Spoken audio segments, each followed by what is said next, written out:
This is Special Prosecutor Larry Klayman. I'm the only lawyer ever to obtain a court ruling that a president of the United States committed a crime. For truth, for competition. As a young lawyer, I helped break up AT&T. That's why you have all your cell phones today. For sovereignty, for the Republic. I'm the guy who at Judicial Watch, which I founded, uncovered the Chinagate scandal. Millions of dollars going to the Clinton campaign, corrupting our political system. For the privacy of citizens. And I'm the only guy to have enjoined the National Security Agency from mass surveillance on hundreds of millions of Americans. Tearing it up. I'm the son of meatpackers in Philadelphia, Pennsylvania. I know how to slice and dice. Bringing it back. We're going to take this country apart and put it back together again in the way envisioned by our founding fathers. It's not just talk. We're not just regurgitating news stories. Larry Klayman, special prosecutor, is making the news. And now, here's Larry. Welcome to this week's edition of Special Prosecutor with Larry Klayman. Later in the show, we're going to have Laura Loomer on, the very courageous American patriot. She's running for Congress in Palm Beach County, Florida. She's taken on Ilham Omar, Rashida Tlaib. She was assaulted by Rashida Tlaib at an event with Omar a few years ago. We brought a lawsuit on her behalf. And she's had a number of cases in the courts down there in South Florida, two of which landed in front of recent Trump appointees, Judge Roy Altman and Rodney Smith, and the experience was not exactly favorable. These judges, frankly, behaved in a dishonest and unethical way, and they need to be held to account. And I raise that because just yesterday, Thursday rather, the Supreme Court, with a majority opinion by Chief Justice John Roberts, who has proved to be less than reliable in past experiences. He's the one who gave us Obamacare. He flipped it the 12th hour. A lot of other decisions. He's moving left. You have to wonder what the deep state intelligence agencies have on him to turn him into a leftist, but that's what he is at this point. He issued a majority opinion which shot down the president's attempt to pull back on DACA. That's where the dreamers get to stay in this country. This was Obama's executive order where he effectively gave amnesty to 5 million illegal aliens. And Roberts nullifies Trump's attempt to eliminate that. And of course, we had already eliminated it in the lower courts, but now it's back there rearing its ugly head again. Now, in response to Roberts' ruling, the president boasted that he needs to be reelected because he will appoint truly conservative Supreme Court justices. Now, Roberts was appointed by George H.W. Bush, the dad. No surprise that he turned out to be as bad as he actually is. And this is some guy who years ago said that Supreme Court justices aren't accountable to the Judicial Code of Conduct because they're confirmed by the U.S. Senate and that they're investigated and that therefore their ethics are beyond reproach. So in effect, they can do whatever they want. They're above the law. That, of course, is the problem. And it was our great founding father, Thomas Jefferson, who warned against this. He did not want federal judges. When he was sent a copy of the Constitution, when he was our ambassador to Paris, to France, after the Revolutionary War, he commented that should be stricken from the Constitution because federal judges and justices of the Supreme Court are not elected by the people. They're unaccountable. And he predicted they would become despots. They would become little dictators. And ultimately, things would become so bad that we would again have to spill the blood of patriots. And he said, what's a few thousand dead every now and then to preserve liberty? Now, I don't want to see anybody hurt. I'm not advocating that.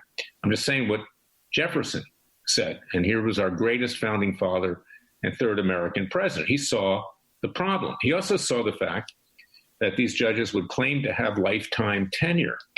Well, they don't have lifetime tenure. There's nothing in the Constitution that gives them a lifetime appointment. It just says they shall serve for good behavior, which means that they can be removed for bad behavior. And they should be. You know how many judges that we have impeached in our 240-some years as a republic? 8.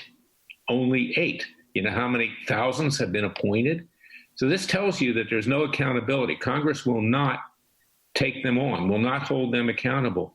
And they're running roughshod, not just over our Constitution, but our laws in general. So Trump comes back and says, okay, vote for me because I'm going to appoint, and I'll give you a list before you even vote, of the judges that I'll nominate to the Supreme Court if I'm reelected. Well, look who he's nominated already. Neil Gorsuch, who just this week as well legitimized LGBTQ sexual status. In other words, you can be transgender right now and you're a third sex, okay? I mean, this is in outer space, okay? There's nothing in the Constitution. Doesn't mean that gay people and LGBTQ shouldn't be given equal rights, but there's nothing in the Constitution that gives them that. They should be treated that way, of course. But this is an outrageous decision. He sided with the left in that regard. And then, of course, you have Justice Kavanaugh. And Kavanaugh has gone left as well because he's so afraid of his shadow right now that he's going to be impeached by the rabid Democrats for anything that might happen, that now he has turned left. Now, if these are the great justices, I should say, that Trump has given us, God help us. But the judges on the lower courts are even worse.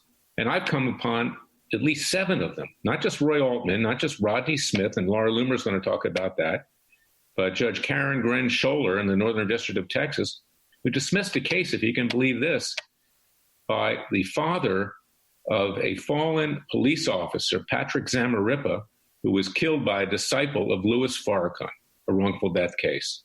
She said, well, you didn't really allege sufficiently that it was Farrakhan's disciple and it was tied to him. Well, read my column this week in WorldNet Daily. You can see it at freedomwatchusa.org or WND.com, because in fact, Farrakhan, just hours before that massacre was calling for the death of white cops in particular. Now, Patrick was Latino. He's white, of course. Latinos are white. So he falls in that category.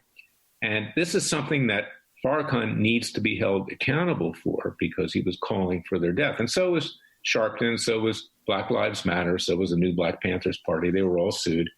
And Gren Scholler didn't have the guts to have this case go forward. A year or so before that, a Clinton appointee by the name of Sam Lindsay in the same court, Northern District of Texas, dismissed a case by Demetric Penny, who also had sued because he had been assaulted in that massacre. And, you know, these judges, and it shows you that the Trump judge and the Clinton judge, no different, flip sides of the same coin, afraid of their shadow, afraid to take on these kinds of matters in their courtroom. And of course, there's Judge Timothy Kelly in the District of Columbia, Judge Trevor McFadden, we're going to talk about that with Laura, and Judge Dabney Friedrich, who dismissed a case by Laura Loon against Fox News and Suzanne Scott over defaming her.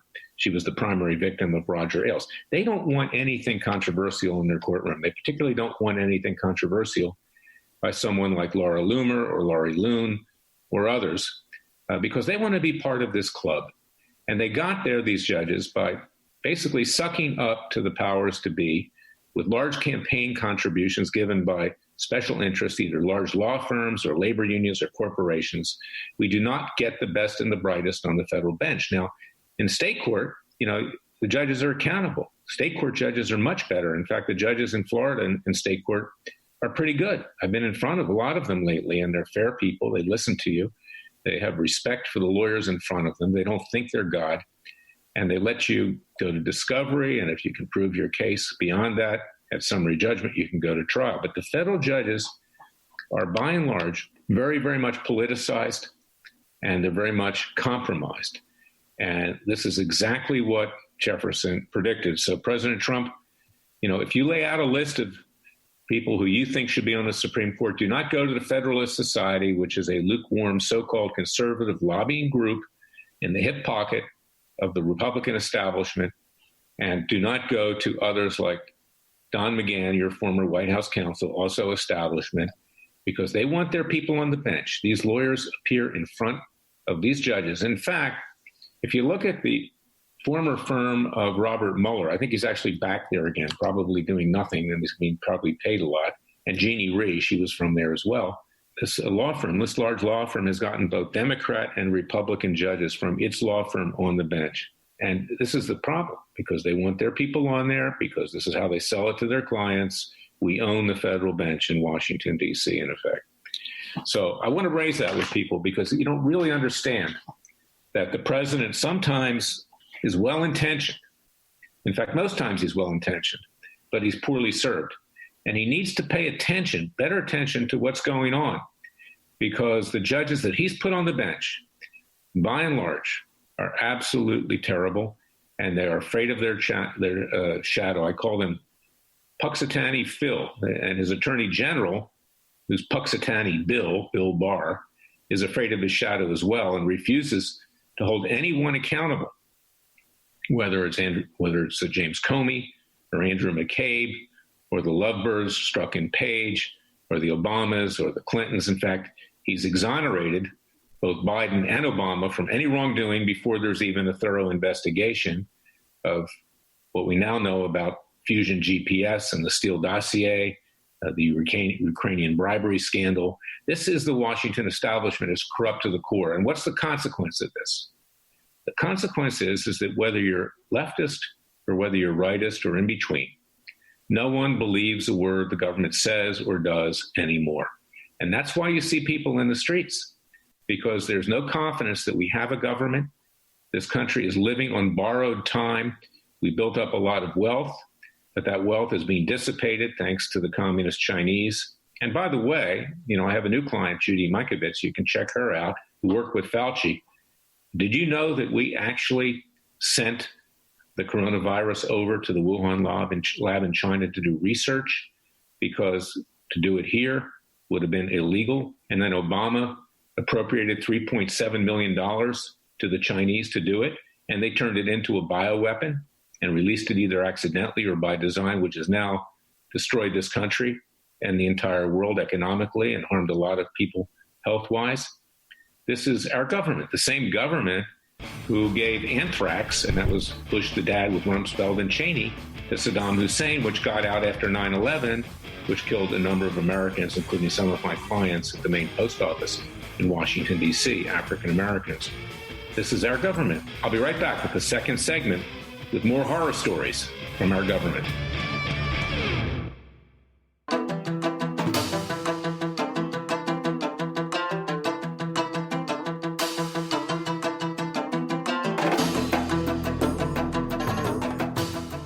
Fearless. He's claiming he's crazy, he's racist, he's out to kill the Democrats. Dangerous. You don't hear, he uses the court and the law. Lethal. This is bad. Special Prosecutor Very bad.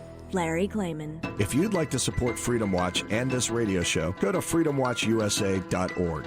What is the consequence, fellow patriots, of the American people not believing a word the government says anymore? It was Ronald Reagan who said the scariest words in the English language are, "Hi, I'm here from the government and I'm here to help you." Well, we don't even take any pretense anymore that they're here to help us. They're not here to help us.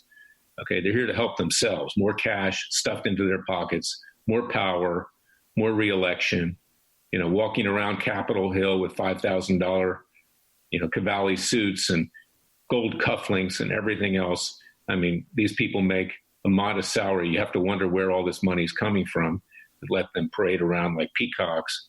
We probably can get an understanding of how that happens. But the consequence is that the country is being pulled apart at the seams. Now, we're currently going through an occupation in Seattle. That's going to spread, and it's going to get endemic. It's going to become a pandemic, because any excuse for the left, of course, is starting this revolution, okay, because they want to destroy the country. They want to destroy the vision of our founding fathers. They want to take us back to a Soviet-styled state. They're waging, in effect, a modern Bolshevik revolution.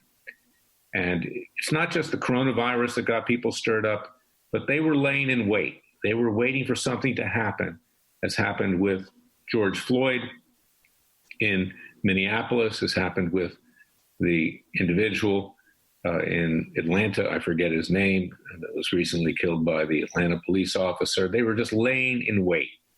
And they're being financed by people like George Soros. Probably money's coming in from Russia, from communist China, from Iran, from North Korea, and other places. And this, make no mistake about it, they want to destroy us. Now, the reality is that there's going to come a point in time. Now, Tucker Carlson said this. I don't care for Tucker Carlson. He's run interference for Roger Stone. They've effectively defamed my client, Jerry Corsi. Tucker Carlson isn't really even a conservative. Remember when CNN's Crossfire, he used to criticize me for bringing cases against the Clintons. When he's with MSNBC or CNN, he's one way. When he's with Fox, he's another way. He knows how to position himself. But you know what? He gave a good monologue the other day. I actually sent him an email, congratulated him, even though I told him he's going to get a subpoena in the Corsi case, because he said the right thing. He actually talked candidly. And what he said is that there's going to come a point in time when these hordes of radicals are going to be in front of your house, demanding the keys to your house, the keys to your car, taking everything you own, and this is the mentality. I got to tell you, as a young lawyer, I went to South Africa twice. I was uncomfortable seeing apartheid. I was there with an international trade law firm representing the South African steel industry. When I left and started my own firm, South African government came to me and said, Larry, we'd like you to handle the cases. I refused because I wouldn't want to be any part of helping them in any way. But I got to tell you something. We're going the way of South Africa right now, because what happened in that country was a huge retribution against the white population, those who didn't deserve it, and they had to turn over their house and their property and their farms without any compensation at all. That's what's going to happen. So the American people need to be prepared for this. We need to be able to defend ourselves. We want to be peaceful. We want to be legal. We don't want to start anything. We just want to be defensive. And that's what's so important about the Second Amendment, which the left is trying to take away from us as well. And that's what's important, because in the Second Amendment is a provision that it's legal to commission militias. Militias are not a dirty word, okay? And the American people, as long as they act peacefully, the American people, and in self-defense, the American people need to start preparing, because our government is not protecting us. Trump is sitting and looking at what happens in Seattle. He isn't doing squat, and I love the president, but you got to be critical here. And this is going to spread. So I would suggest that you get prepared for self-defense. And Tucker Carlson was absolutely right. He's lost all of his advertisers nearly, but at least he did the right thing in saying that. And I say it as well, is that we have to keep fighting. We'll do the best we can in the courts. We've got our citizens' grand juries at Freedom Watch that are going to be reconvened when this coronavirus calms down a little bit more. We've got cases against China, communist China, for the damage they did to this country here in Dallas, Texas, and in Jerusalem, Israel. We've got a criminal case in The Hague, Holland, to hold the leaders accountable. But you need to support Freedom Watch, because we're here for you. And we are your Justice Department. You have no Justice Department. And you need to support people like Laura Loomer, who, and I say this in my personal capacity, who are brave, who stick their neck out. I'll be right back with Laura Loomer, and you can hear from her herself.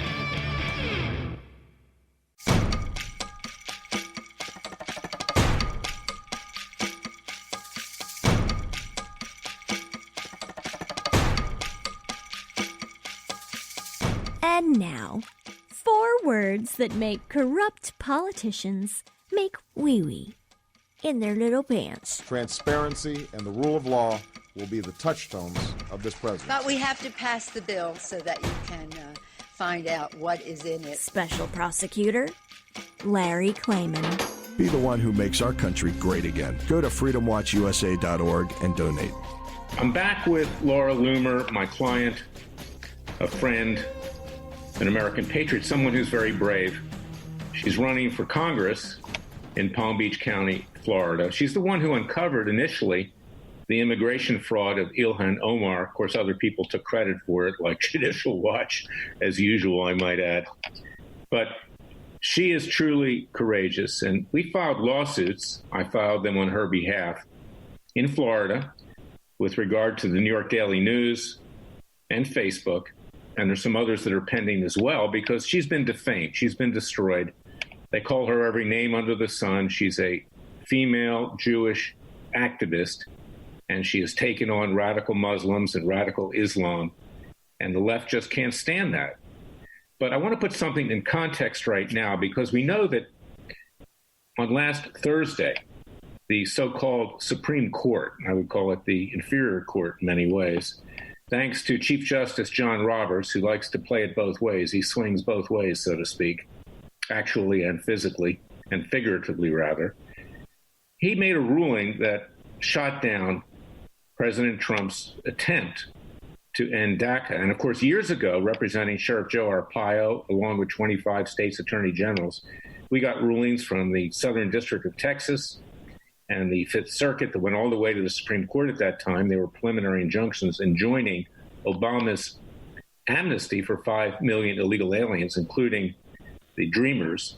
He wanted to get them all in as amnesty and not have them accountable to anything. We got that ruling, and eventually worked its way through the courts to the Supreme Court.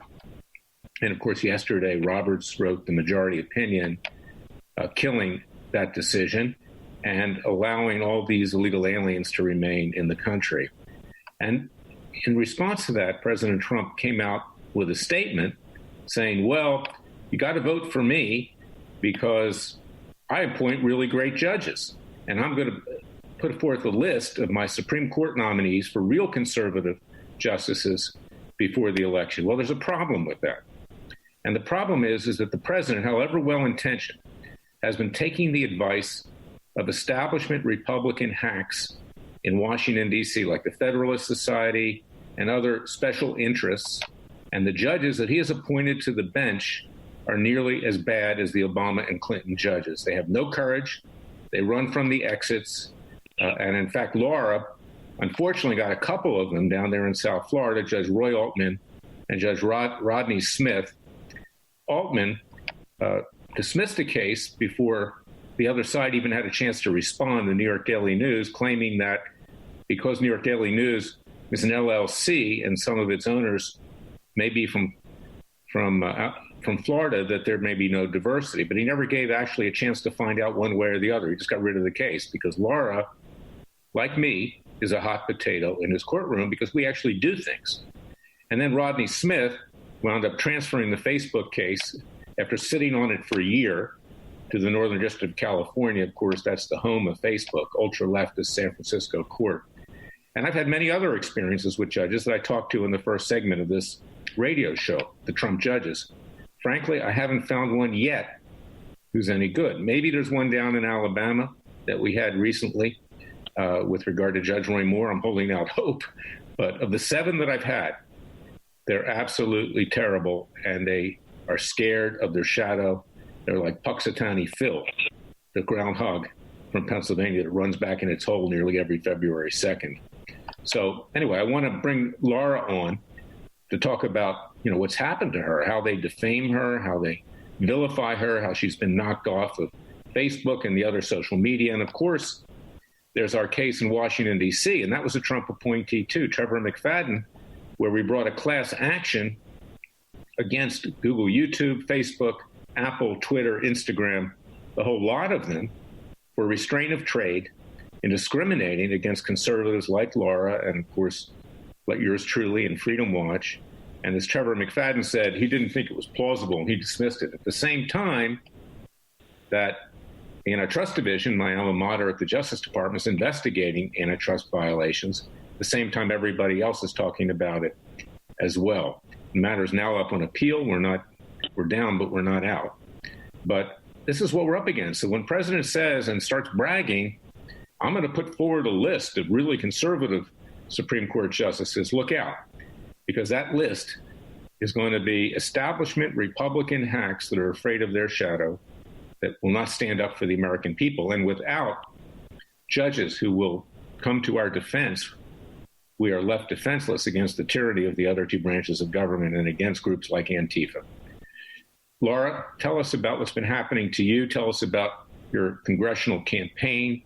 I personally endorse you. I can't as head of Freedom Watch, as a public interest group, but I wholly endorse you because we need courageous people like Laura Loomer in Congress, even if she's just a voice, even if she's outnumbered up there by a bunch of leftist ideologues. We need people like Laura. Tell us what happened to you in terms of all the defamation that has been leveled against you and the persecution because you stuck your neck out and tried to come to the defense of the American people. Yeah, well, thank you, Larry. And so as a result of, being a hard-hitting investigative journalist and exposing the truth and, being ahead of the curve when it comes to, many issues, particularly with regards to big tech tyranny and also the story of Ilhan Omar marrying her brother and all of her immigration fraud and anti-Semitism, I have been punished by being deplatformed and viciously targeted by the radical left and their cohorts in Silicon Valley. And so I am the most censored person in this country, banned on every single social media site. And, I filed litigation against Google, Facebook, Twitter, and Apple, and I've even sued the Council on American Islamic Relations for their role in lobbying Twitter to ban me. But as you said, due to a lot of judicial corruption and just the fact that a lot of these judges don't want to have controversy in their courtrooms, I have not really been given a fair trial. And some of these judges have just unethically and I would say even unconstitutionally tossed my cases out of their courtroom without even, providing an explanation. And it just seems like we've been really given the runaround, with regards to when I'll be able to have my day in court. And if you look at the most recent case surrounding our antitrust lawsuit against Google, Facebook, Twitter, and Apple that was filed in the D.C. Circuit Court of Appeals, we were supposed to have our oral argument on the 15th of April. And due to COVID, it was canceled, and we were told that we would be able to reschedule and have an oral argument via telephone conference. And then that was denied to us. And then while we were in the process of waiting to hear back about our case, President Trump, of course, was censored by Twitter, and he took to Twitter to say, I'm going to take action against these companies. And the same day that he tweeted that he was going to take action, our case was dismissed. And so I don't believe in coincidences. And then, of course, shortly after that, you were targeted within the same D.C. Circuit Court of Appeals. There really doesn't seem to be much justice in this country. And it doesn't matter whether you have a Republican judge or a Democrat judge. They're all one and the same from my own experience. Well, that's right. And that's why the president needs to get better advice. Now, at Freedom Watch, we have the Judicial Selection Strike Force, and we hope to give him names if he can find any, because there aren't many people that actually want to be judges who want to stick their neck out. And it's very hard to find them. And in fact, my favorite judge, Joyce Lamberth, he recently bailed out of a case involving Sheriff Joe Arpaio, when he was defamed as a felon by not just CNN, but Rolling Stone and Huffington Post. And this is the problem. It was Jefferson, Laura, who said that federal judges were going to be the biggest problem with regard to the new Constitution in 1789. He opposed federal judges, the concept of them, because they're unelected. They're not accountable to the people, and they do what they want to do. And in this case, they're part of that Washington establishment. Everybody goes to the same receptions, the same parties. You're part of this giant club. You don't want to do anything against people that you work with or you see, or you'll be ostracized. And look at our Attorney General, our worthless, overstuffed Attorney General Bill Barr, who hasn't held one person accountable for anything. Zip, nada, nothing. And even the other day, Laura, I want to get your comments on this, when, the lunatics, the radical left was burning down a church across from the White House, St. John's Episcopalian Church, and nearly burned it to the ground. Trump went out there after that with some people from the military just to surveil what was going on and to speak to the American people. And Barr disavowed anything to have to do with that with his own president. And this tells you what you're up against. It's simply unbelievable. And the American people are fed up at our government. They're a bunch of clowns. They're court jesters. They're worse than that.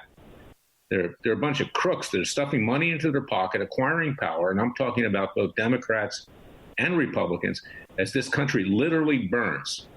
The barbarians are not even at the gates. They're inside the gates right now. I was out in California a couple of weeks ago down in Los Angeles. I went through Beverly Hills, Rodeo Drive. 2/3 were destroyed of the stores in Beverly Drive, on Rodeo Drive.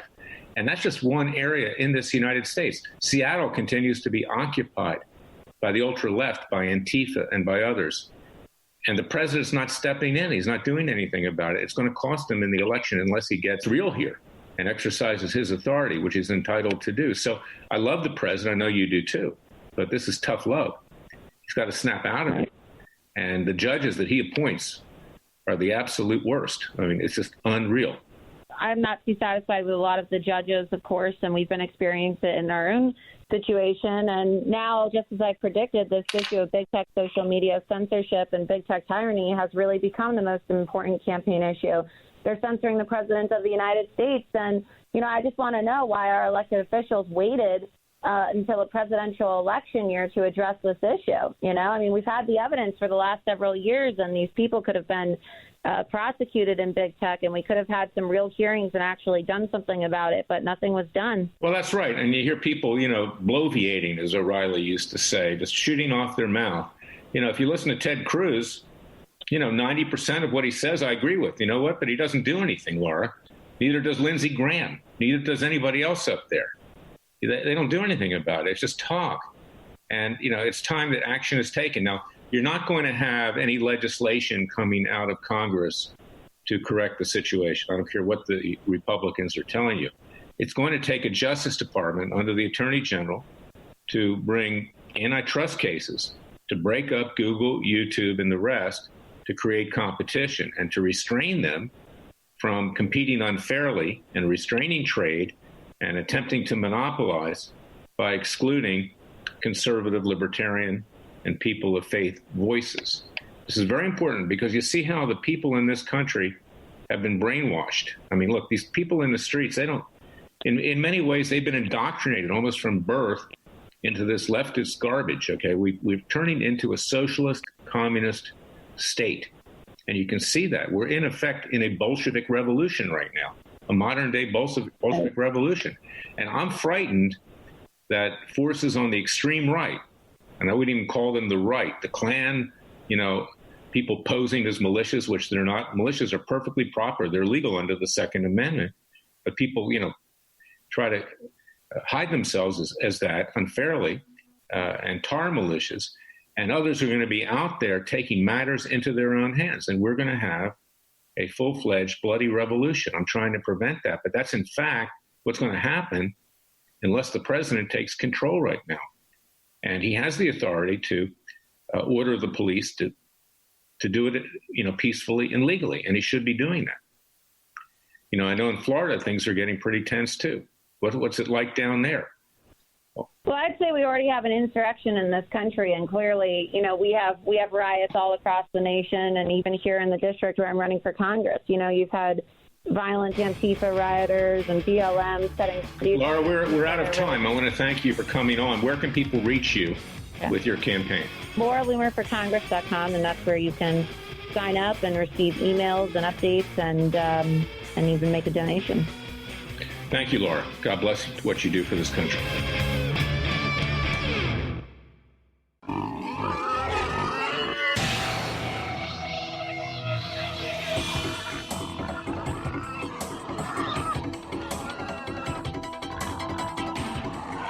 Before he was a trial lawyer, he sliced him and diced him. People used to ask me, Larry, what caused you to start Judicial Watch and now Freedom Watch, given the powerful forces in this country that put you at risk? In a meat packing plant. I'm the son of meat packers in Philadelphia, Pennsylvania. I know how to slice and dice. A very special prosecutor, Larry Klayman. If you'd like to support Freedom Watch and this radio show, go to freedomwatchusa.org. The verdict, fellow patriots, friends, supporters, we're in the deep poop. Look around. We have a beautiful country. We're celebrating Father's Day this weekend. We celebrate Mother's Day. We celebrate Independence Day on July 4th. Up to now, we've had a lot to be thankful for. But we are at risk of losing it all because these radical leftists want to destroy our country. And frankly, our Justice Department and even the President of the United States is doing nothing about it. And consequently, peacefully and legally, we have to take matters into our own hands, peacefully and legally. And that's why we need to defend ourselves. We need to assert our Second Amendment rights. We need to be prepared not to start violence, but to be prepared if people use it against us, because they will be in front of your house in short order if this continues. And it doesn't matter what the reason is. And you know who I blame most? In this particular instance, we've got this thing about racism. Let's tear down all the Confederate statues. Let's tear down Christopher Columbus because he wasn't nice to American Indians. Let's destroy our entire culture. But the people that are most to blame here are not even these radical leftists, these atheists, these radical Muslims, the Jewish left. I'm Jewish myself, but I'm very critical. I'm Jewish Christian, but the Jewish left is very destructive of the Jewish people. They're doing the same thing in Israel. You've got radical blacks, you've got radical feminists, you've got radicals of everything, okay? But when you don't push back in a peaceful and legal way, and you run for the exits, and white people in particular, just call them a racist, and they run for the exits. They put their head in the sand, like Puxatawny Phil, back in the hole, including our Attorney General. When you do that, you encourage more of it. And that's what we're going to have. And that's why you need to support Freedom Watch, because we are sticking our neck out. I've always stuck. Larry Klayman has always stuck his neck out. I've got people coming at me, bar associations and this and that, because they don't like the way I practice law. That's been said to me by the D.C. Bar Disciplinary Council, all of whom give to Democrats like Obama and Clinton. They're flaming leftists. Okay, but you know what? If I have to, I'll go down in flames. And I'm not going to go down in flames, believe me, because these people are cowards. And as we push back, they'll run for the exits. And that's what we need to do, peacefully and legally. So join Freedom Watch, join our Justice League, support our citizens' grand juries. We will be holding the Comeys, the McCabe's, the Brennans, the Clappers, the Clintons, the Obamas accountable. We will indict them. We've already indicted Mueller. We're going to try him in the next several months for the crimes that he committed against the American people with his phony witch hunts. And you need to support something like that. It was Wyatt Earp who frankly had to take the law into his own hands because he didn't have a Justice Department in those days. We don't have a Justice Department now. So this is what we need to do. And I always say peacefully and legally. We don't want to start anything, and we just want to use whatever means we have to effect protection of our free republic. And then, of course, there are cases against the Chinese for making them pay. You know what? And I'm amending the complaint to also include people like Fauci and others who gave them that virus. And for whatever reason, he gave them that virus, just like Bush the dad, Cheney and Rumsfeld gave Saddam Hussein anthrax, which wound up being used against us. It is frightening who is running our government. We have no government. It's the government not by and for the people. It's the government for themselves, enriching themselves. And this is where left and right have a lot in common, because we both see this. And that's what's causing, all of the panic, and it's what's causing the pandemonium. The government's been telling us, listen to my client, Judy Mikovits, that we have to wear masks, that we have to social distance. You know what this is doing? It's preventing us from developing the immunity to fend off the coronavirus. And Judy believes that the vaccines will actually be more deadly than the virus itself. And many other people believe that as well. So, take that with a grain of salt when the president tells you we're going to have a vaccine. I wouldn't recommend taking that vaccine until we know it's safe. And that's going to be a very long time from now. But the question is, can you believe the government? So I want you to join freedomwatchusa.org. Believe yourselves. Believe in God. God is with us, and we will prevail. But get up off the couch, put the popcorn and Coke down, and get to work. God bless you. God bless your family. God save America. I'll be back next week with another edition of Special Prosecutor with Larry Klayman. Until then, thank you for listening to me.